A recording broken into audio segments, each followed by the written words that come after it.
Blake Griffin, drafted first overall by the Clippers in 2009, spent his entire career, of course, in L.A. before being traded earlier this season. He spoke to Mark Spears of The Undefeated about being traded and did not pull any punches about his former team. Here was his quote: "I never want to be in a place where I'm not wanted. Coming here to Detroit made me realize what a franchise looks like." Whew.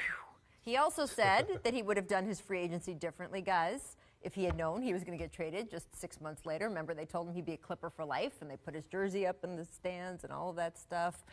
I don't know. What's your reaction to him saying he knows what a real franchise looks like? Well, first of all, I think we both know what it feels like to be hurt. You know, you're heartbroken from from a team.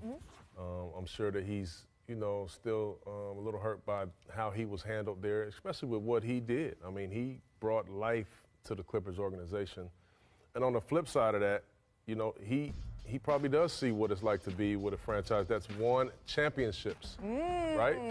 I'm not saying anything bad about the Clippers, but they haven't won anything. Yep. And you go to Detroit where it's a little different. You walk in those halls and you see rings and you see trophies, and that's a different feel. So he's probably speaking to that. Well, it's easy to say that now, being, with the Pistons.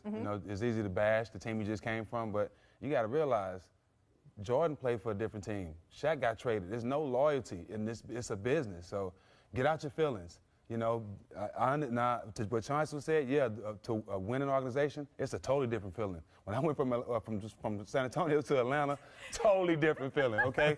So you feel it and you see it. But it puts some positive juices flowing through your bones. You want to go out there and play. You want to win. You want to put some trophies in those shelves. So I understand what he's saying when you mean that. Okay, I do want to get back to, though, him saying, hey, he would have handled his free agency differently. Sure. Not everybody can have a no-trade clause. There's a lot of different rules, but Blake was a guy who, because of his years of service in the organization and being with the same team, could have had a no-trade clause. He opted not to do that. There was kind of a trade-off in negotiations between that or getting the 5th year in his deal and the money he got from that 5th year. He opted for that partly because he was hearing Clipper for life, and he just didn't think it would be a thing. If you are a top-level guy, if you're, say, Kawhi Leonard, who is maybe negotiating a supermax this summer, are you more likely, after seeing what happened to Blake, to put that no-trade clause in or insist on it? Well, if you have the power to get it, I think you should go for it. Jack, let me tell you something. Especially if you want to stay somewhere. Listen, you gonna put a no-trade clause or the last year at $40 million? I'm going to get that $40 million. Thank you. Enough said. What's the next subject? Next question. It ain't even, come on, it's not even close. Money is the motivation. Okay, Are you kidding me? I ask you guys this in a lot of different ways all the time, and it's because I don't know. I am not exposed to the level of money an NBA player is, so for me, all of these numbers sound like Candyland.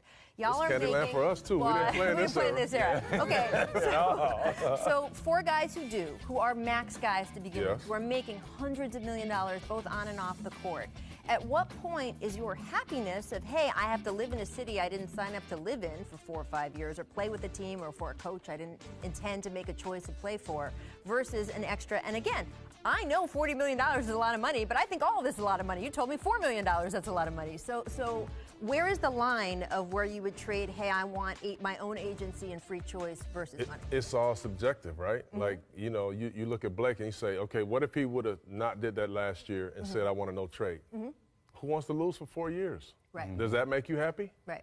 You're probably going to be in that second or third year saying, dang, I know I can't get $40 million for 1 year after this. But then you're Carmelo and you can influence where you go.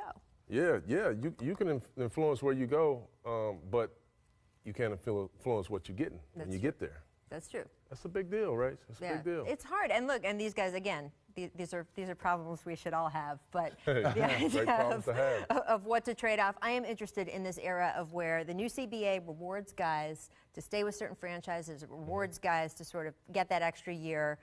But when there is so much money now, it is a different era than when you guys played, or certainly back in the Jordan years, the Magic Bird years, and just sort of, you have more agency. You got more choice now because you got more money from different sources. Blake Griffin, drafted first overall by the Clippers in 2009, spent his entire career, of course, in L.A. before being traded earlier this season.